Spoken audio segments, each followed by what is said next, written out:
Hello Pisces, welcome to Arya angel का guidance. I hope आप सब अच्छे होंगे, अपनी लाइफ में सब बढ़िया कर रहे होंगे, अपना ध्यान रखें। और आज मैं आपके लिए रीडिंग लेके आई हूँ और हम देखने वाले हैं आपके पार्टनर क्या हाइड कर रहे हैं आपसे, क्या हिडन फीलिंग्स है उनकी आपके लिए। आइए देखते हैं। सबसे पहले heart break.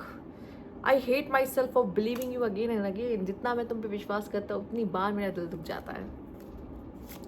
Okay, spying, collecting information about you. ये पर्सन इतनी जल्दी आपसे मूव ऑन नहीं कर पाया है। Deeply hurt, oh my god, you not only broke my trust but also me. Toxicity, quit playing mind games with me. Okay, आपको मे भी शायद उनकी अटेंशन के लिए अगर आप जो कुछ करते भी हो, अगर कुछ थोड़ा बहुत भी या फिर जो भी है on off on off on off, तो उनको समझ में आता है यार ये चीज़ें। वो कहते हैं यार मत खेलना, रहना शांति से, रहना, कहाँ जाना है तुमको, ठीक है। And the pleasure looking at you, talking to you is like greatest joy, ठीक है। तो उनके लिए ये सब चीज़ें अच्छी लगती है जब वो आपसे बात करते हैं, जब वो आपके साथ होते हैं। बट वही ये गेम्स नहीं पसंद है, रिलेशनशिप में गेम्स नहीं पसंद है, मत खेलो यार, ठीक है। दूसरा, मे बी किसी वजह से कोई ऐसी बात ऐसी हुई है जिसकी वजह से इनका दिल बहुत दुखा है। और एक और कार्ड जो मैं लेना चाहूँगी आपके लिए, लेट्स सी, क्योंकि ऐसा लग रहा है कुछ और भी है जो फाइनेंशियली इश्यूज भी मुझे दिखाई दे रहे हैं। इस पर्सन के साथ कुछ ऐसा है तो कह रहे प्लीज़ यार मुझसे फाइनेंशियली हेल्प मत लेने के बारे में सोचो, या मैं फाइनेंशियली हमारे बीच में कुछ डिफरेंसेस है जिसकी वजह से मैं तुम्हारे करीब नहीं आ सकता, जो कि मुझे ऐसा लग रहा है हमारा फ्यूचर नहीं है, हम साथ नहीं हो सकते हैं। या कुछ फाइनेंशियल इश्यूज़ को चल रहे हैं जिसकी वजह से वो रिलेशनशिप में थोड़ा सा अलग तरीके से बिहेव कर रहा हो। बट कुछ तो ऐसा है यहाँ पर कि ये पर्सन को आपकी कोई बात है जो डीपली हर्ट की है, ठीक है। वो हर बार चाहता है कि नहीं यार ऐसा ना हो, हम साथ रहे, हम खुश रहे, लेकिन कुछ ऐसा हो जाता है जिसकी वजह से मे बी शायद आप परफेक्ट हो थोड़े से उससे ज़्यादा, ठीक है, चीज़ों के मामले में। वैसे भी आप पाइसीस हो तो जुपिटर होने के कारण आपको नॉलेज ज़्यादा होती है, थोड़ा सा नॉलेज आप दिखाओगे अपना उसको अपनी। एंड हो सकता है उसको लगता हो कि यार मैं छोटा बन जाता हूँ उस इंसान के सामने, मैं कम पड़ जाता हूँ उस इंसान के सामने, ठीक है। तो या हर बार वाला कुछ ऐसा सीन भी हो सकता है जिसकी वजह से ऐसा है, ठीक है। तो उसका दिल दुखता है कहीं ना कहीं, वो भी हर्ट हो जाता है। अगर आपको लगता है नहीं ये मैं हर्ट हूँ, ऐसी अगर आपको लगता है सिर्फ मैं हर्ट होने हो सकता है क्योंकि मैं इमोशनल हूँ, नहीं, आप इमोशनल हो, आप हर्ट हो, कभी कभी आप भी सामने वाले को हर्ट कर देते हो अपनी बातों से, ठीक है। आप करना नहीं चाहते बट हो तो जाता ही है, खुद को प्रोटेक्ट करने के चक्कर में भी कर देते हो, ठीक है, क्योंकि आप खुद नहीं होना चाहते ना hurt. Changing them, seek perfection, आप उसमें परफेक्शन देखते हो, ये एक इशू हो सकता है। आप उसे बदलना चाहते हो, ये एक इशू होता है। अगेन गेटिंग हर्ट, ये इंसान आपसे हर्ट हो जाता है, ठीक है। आपको उसे ये लगने लगा कि शायद मैं अच्छा इंसान ही नहीं हूँ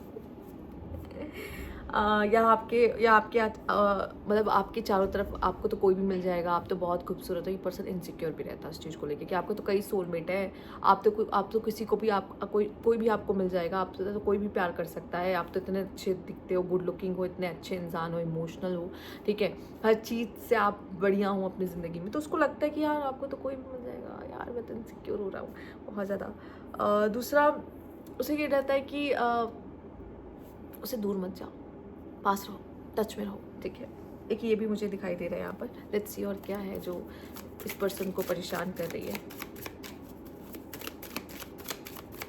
आप उसको परफेक्ट बनाने के चक्कर में अगर बोला तो नहीं हो पाएगा, वो भाग रहा है रिस्पॉन्सिबिलिटीज़ उसके लाइफ में, अपनी फैमिली की रिस्पॉन्सिबिलिटीज़ भी। अगर आपको टाइम नहीं दे पाता और आपको उस चीज़ से भी थोड़ी सा इशू है कि यार तुम मुझे टाइम नहीं देते, यार हम ज़्यादा टाइम साथ में स्पेंड नहीं कर पाते या समथिंग, तो डिसएग्रीमेंट में भी, ओपिनियंस मैच ना होना भी आप दोनों के बीच में। और अगर आप दोनों ने किसी को भी मतलब दिल दुखाया, इसने आपका दिल दुखाया, आपने इसका दिल दुखाया, डैमेज दोनों तरफ हुआ है, ठीक है। ऐसा नहीं है कि सिर्फ एक को ही इससे इफेक्ट हो रहा है, दोनों ही दुखी हैं, दोनों ही परेशान हुए, दोनों ही पेन में। तो आपको लग रहा है ना मैं परेशान हूँ, ये खुश में होगा, नहीं, ये भी दुखी ही है। Soul ties, I always feel connected to you. But पता है क्या होता है, जब भी कुछ डिफिकल्ट होता है ना, ये इंसान भाग जाता है। आपको लगता है ये भाग गया, मैं होता तो नहीं जाता इसकी जगह पे, पर ये भाग गया, ये मुझसे भाग कैसे सकता है। मैं तो हर बार इसके साथ था, जब भी प्रॉब्लम होती थी मैं इसके साथ।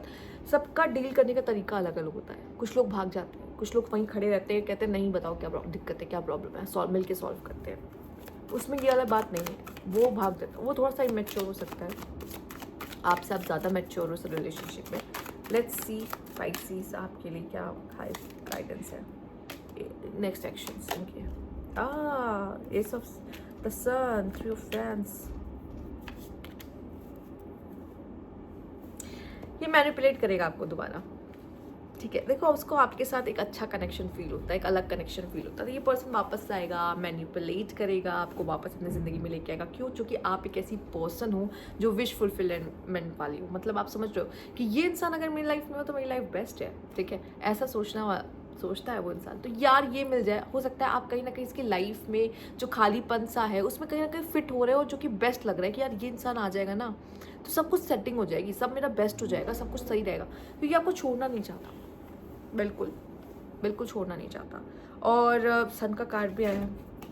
जब सन आ जाता है ना तो वहाँ पे हैप्पीनेस जुड़ जाती है। इस इंसान की हैप्पीनेस कहीं ना कहीं अभी आपसे जुड़ी हुई है, इस वजह से ये पर्सन आपकी तरफ आएगा। गलतियाँ करता है, मानती हूँ गलतियाँ करता है, ठीक है, गलतियाँ करेगा, बार बार करेगा। मैंने कहा ना ये थोड़ा सा इमेच्योर है आपसे, बट वही है। आप बहुत ज़्यादा इससे इमोशनली एक्सपेक्ट मत करो, क्योंकि आपसे ज़्यादा इमोशनली कोई भी पावरफुल नहीं है, ठीक है। इमोशनल वे से अगर देखा जाए, अगर आपको देखा जाए, स्पाइसी सबसे ज़्यादा पावरफुल है। आप सोचोगे यार जब मैं प्रॉब्लम में हूँ, जब मैं फंस रही हूँ, या जब मैं रो रहा हूँ या रो रही हूँ, ये मेरे साथ हो, ये मुझे उतना कंसोल करे जैसे जितना मैं इसको करती हूँ उसके टाइम पर, वो नहीं कर पाएगा। रीज़न क्या है? आप जितना समझते हो ना उतना और कोई समझ ही नहीं सकता। ये इम्पैथ होते हैं, इसलिए स्पाइसीज इम्पैथ होते हैं, अंडरस्टैंडिंग बहुत होती है, समझते हैं दूसरे की कंडीशन को। और आप एक्सपेक्ट करोगे ये मुझसे समझे, नहीं हो पाएगा।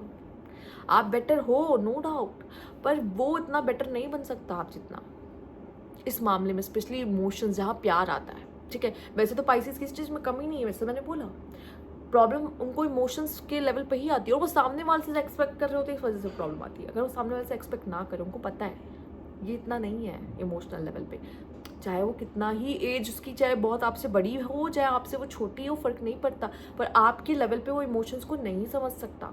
तो अगर आप समझ रहे हो इमोशंस के लेवल पे ये मुझे समझे, मुश्किल है, ठीक है। बट ठीक है, अगर आप खुद को जान जाओगे ना स्पाइसीज, तो ये गलती नहीं होगी। अपने आपके पार्टनर के साथ आप ये इतना एक्सपेक्टेशन वाला गेम नहीं खेल पाओगे, ठीक है। तो ये थी आपकी रीडिंग। अगर आपको अच्छी लगी तो लाइक कीजिएगा, सब्सक्राइब मेरा चैनल अभी तक नहीं किया है तो कमेंट बॉक्स में जरूर बताइएगा। Thank you for watching.